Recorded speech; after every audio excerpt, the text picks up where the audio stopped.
Magandang araw sa inyong lahat. Ayun guys, ang pagbabalik. So ngayon guys ay nagpe-painting na naman tayo ng pinya. So unti-unti natin ito pinapatungan ng kulay dilaw muna guys. Ayan. So pinaglinya-linya natin yung dilaw. Ito pala guys ay watercolor painting sa sketchpad. Yan. Natapos na nga natin itong kulayan ng dilaw at ngayon naman guys ay kinukulayan naman natin ito ng green. Ayan.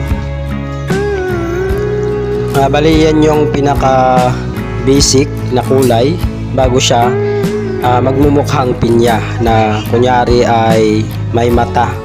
May mga mata kasi yung pinya guys. Marami yung mata niya. Ayan, so pinatungan nga natin ito ng green color at sa may baba ay medyo nilagyan natin ito ng highlight na kulay orange. Ayan, highlight na kulay orange. Ayun guys, maraming salamat sa nanonood. Please like and share. Pa-like and follow din po yung aking page GR Palim TV at aking YouTube channel GR Palim TV. Ayun guys, so nilagyan na nga natin ito ng medyo emerald green color. So medyo hinalo natin siya sa yellow green. Ayan, so ngayon medyo nagkaroon na ng matingkad na kulay na may parang yellow green at green. So pinag-mekos-mekos na natin yan guys. So hanggang sa magmumukhang pinya yung pinipainting natin. So ang pagpipainting guys ay hindi to nakukuha sa sobrang bilis. So habang mas tumatagal yung pinipainting nyo ay mas lalong gumaganda. So dahil ito kasi konti lang yung time natin, very limited lang yung time natin. So kaya ganyan lang yung nagagawa nating painting. So ayun nga guys, no, nagmumukha na nga talaga siyang pinya.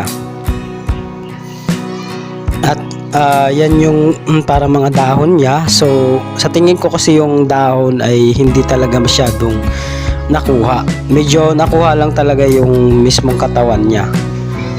Ayun guys, maraming salamat sa panonood. Pagkatapos na lang po ang video. Bali 3 minutes and 26 seconds lang to guys. So napakabilis lang. So fast painting lang to guys. Hindi naman ganun kaganda dahil hindi naman ganun katagal yung oras na tinukol natin dito. So ganyan lang yung nagagawa. So wag tayong mag-expect na sobrang ganda dahil very limited lang talaga yung time natin ngayon.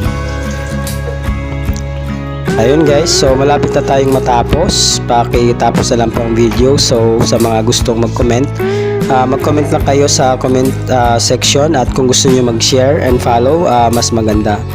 Ayun guys, hanggang dito na lang. Maraming salamat sa panonood at mabuhay tayong lahat. God bless.